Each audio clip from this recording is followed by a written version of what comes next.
सातवाहन वंश, समझाए थे ना बहु कल। बताइए मगध पर शासन करने वाला पहला वंश, हाँ, हर्यंक वंश। हर्यंक वंश का पहला राजा बिंबिसार। बिंबिसार ने क्षेत्रफल विस्तार करने के लिए शादी करना प्रारंभ कर दिया।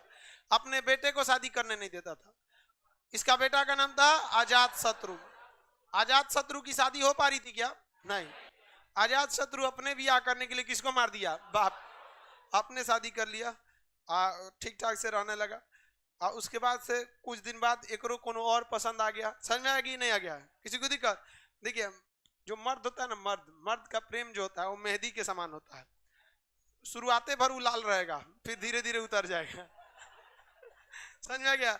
इसी में महिला ठगा जाती है। सब महिला सब खुश हो जाती है, डेमो देखती है सब एकदम खुश हो जाते हैं। ओहो तो जरा एडमिशन बात तू तो वो हाल करेगा। लड़की जो ना पूरा लोल होती है सब, तनी सा में ना खुश हो जाएगी, एकदम तनी सा बात बोल दीजिए एकदम खुश हो जाएगी। बस उसको खुश रखिए, बस मुंह से खुश रखिए, बस चढ़ा के रखिए, एकदम तारीफ करिए, खूब खुश रहेगी। उसको हैवी हैवी वर्ड बोलिए, मुझे तुम्हारा साथ जिंदगी भर नहीं चाहिए, बस जब तक जिंदगी है तब तक ही साथ चाहिए। थोड़ा हैवी हैवी थोड़ा सा वर्ड बोल, खुश रहेगी सब। तो ये सब चढ़ा लिया, शादी कर लिया। उस शादी ब्याह के बाद और कौन पसंद है? दूसरा का शादी करने लगा, तीसरा किया, चौथा किया, धीरे धीरे दहेज में मगध का क्षेत्रफल क्या कर दिया? बढ़ा दिया। इसका बेटा था जिसका नाम था उदाइन। क्या नाम था? उदाइन। इो एगो को पसंद कर लेता। वो कह रहा है कि पापा हम कब शादी करेंगे? तो ये कह रहा है कि अरे रुक ना रे, अभी तो हम ही को करने देना। कहा कि ससुरा ना मानेगा।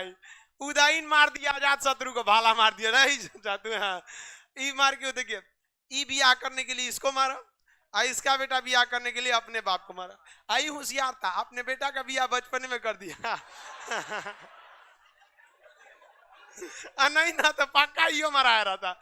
हर 6 महीना पूछता था और को ब्याह हुआ ना करना है, करना हो तो बता देना, नहीं तो मार दे तू भाला हमको। तेरा ब्याह करना हो तो क्या कर देना, बता दे। समझ में आ गया कि नहीं आ गया?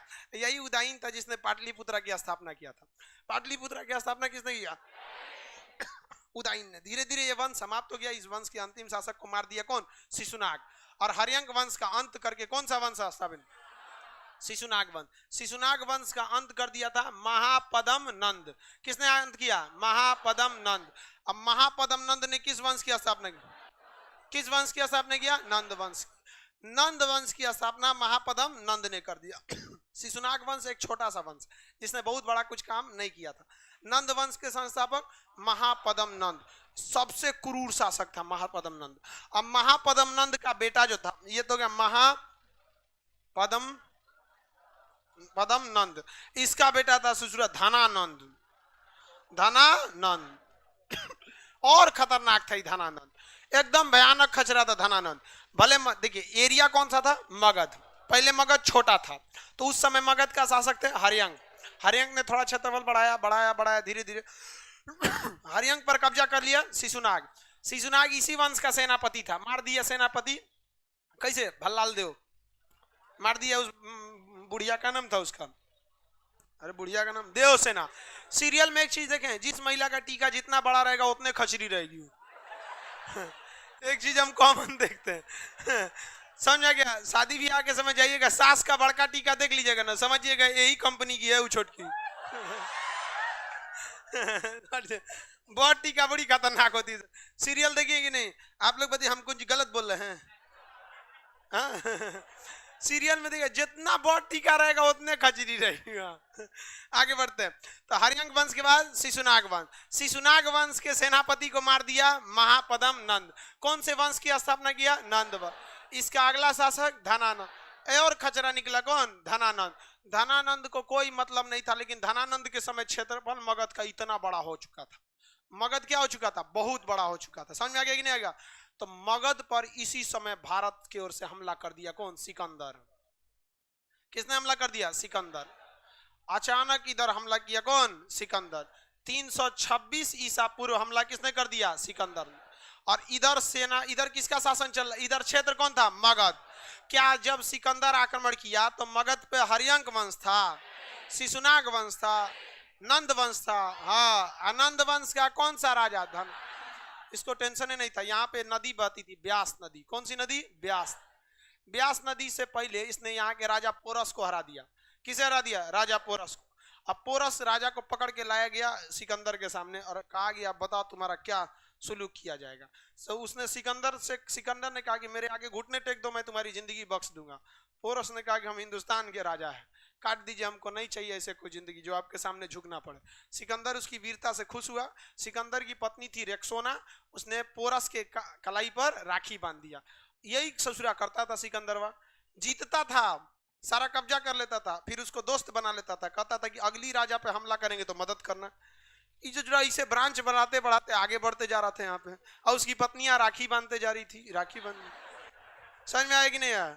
सिकंदर के लिए तो और अच्छा था, उसको टेंशन नहीं था कोई। समझ में आया कि नहीं आया? नदी से जरा युद्ध में बिजी है कोनो उसका समझ रहे आप लोग? आगे समझिए आप। तो उधर राखी बांधी वहां पे पोरस राजा से हो गया यहाँ पे। अब ये प्लान बनाया कि अब हम अब किस नदी को प्यार हेल जाएंगे?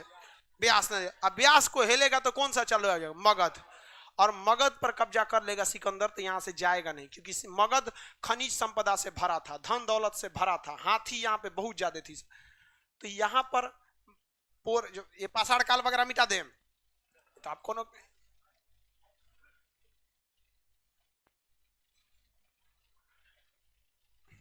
यहाँ पर एक जगह था जिसका नाम था, पाकिस्तान में एक जगह था तक्षशिला। क्या नाम था? तक्षशिला।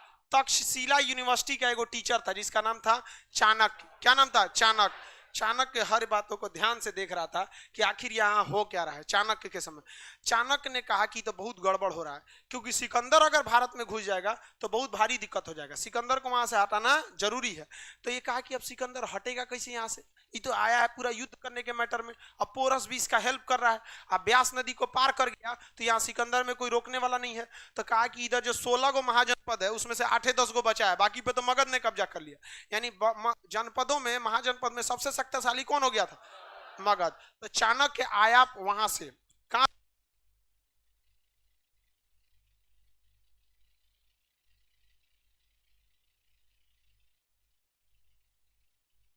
पाकिस्तान के तक्षशिला से कौन आ गया? चाणक्य। कौन आया बहू? चाणक्य। और चाणक्य आया मगध में। और यहाँ का राजा कौन था? धनानंद।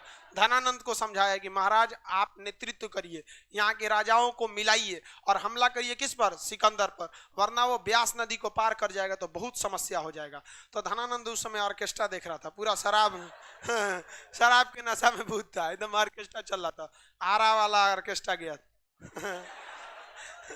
संजय तो ऑर्केस्ट्रा देख रहा था। उस ससुरा भड़क गया चाणक्य पे, कहा कि ये टकला कौन है? ससुरा धनानंद नशा में अपनी सैनिकों को बुलाया और चाणक्य के टकला पकड़ के चोटी और घसीट के फेंकवा दिया। ससुरा सोचिए, अब इसका अनुभव तो आप लोग को आज ज्यादा अच्छा से होगा। आप लोग मतलब आप लोग इसको कल्पना कर सकती है। अब हम लोग का बाल पकड़ीबे नहीं करेगा, महिला का चोटी पकड़ के कोनो उतारेगा, कितना भयानक लगा। वो चोटिया पकड़ के फेंकवा दिया, कहा कि भागे यहाँ से।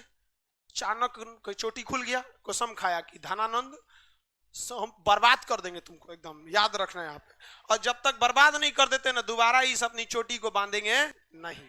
और वहां से वापस गया मगध के तक्षशिला, कहा कि इंसान को गुस्से में अपना धैर्य नहीं खोना चाहिए, गुस्सा में इंसान को अपना मेन गोल नहीं भूलना चाहिए। मेरे लिए पहला शत्रु कौन है? सिकंदर है। बाद में शत्रु कौन है? धनानंद। इसने सोचा कि पहले हम धनानंद से बाद में निपटेंगे। धनानंद को वहीं मगध में खड़ा होकर बोला मैं तुम्हें विनाश कर दूंगा। तो धनानंद को कहा विनाश कर दूंगा, तो ये धनानंद कहा कि इसको फांसी पे चढ़ा दो जी। इसके सैनिक सब पकड़ लिए सर, किसको? चाणक्य। तो एक 12 साल का लड़का चाणक्य को बचा लिया, नाम था उसका चंद्रगुप्त। वो चंद्रगुप्त को लेके गया तक्षशिला, कहा कि मैं तुम्हें वहां का राजा बनाऊंगा। और तक्षशिला ले गया और उसने क्या किया, सिकंदर की सेना जब इधर प्लानिंग बना रही थी तो उसने कहा कि किसी एक सैनिक को मार दो। तो चुपके से कोनो एगो सैनिक पानी उनी पीने की ना मार दिया, उसका वेशभूषा पहन के बैठ गया। कौन? चंद्रगुप्त मौर्य। अब सिकंदर की सेना में कौन घुस चुका था? चंद्रगुप्त मौर्य। इसको तय रणनीति थी। और सिकंदर की सेना भी चाणक्य का इज्जत करती थी क्योंकि वो ब्राह्मण था और एक गुरु था, युद्ध का तो सैनिक नहीं था। उसने कहा कि देखिए मैं एक ब्राह्मण हूं, मैं भविष्यवाणी कर रहा हूं कि अगर आपकी सेना ब्यास नदी को पार करेगी तो यह भूमि देवी देवताओं का है, दैवीय प्रकोप पड़ेगा, आपके सारे सैनिक मर जाएंगे। सिकंदर कहा कि तू देर पगलाया है रे, हम जो जरा मैसेडोनिया से हमला करते आ गए, पूरा दुनिया जीत लिए, ऐसा कोनो प्रकोपे नहीं देखे, यहाँ कौन सी पड़ेगा। जबकि उसकी सेना में घुस चुका था कौन, सिकंदर। उसने चंद्रगुप्त मौर्य सिकंदर की फौज की खाना में उल्टा सीधा जहर मिलाना चालू कर दिया। पूरा का पूरा क्या मिला, जहर। सैनिक खाए सब, 2 बटालियन मर गया। कहा कि देख लीजिए।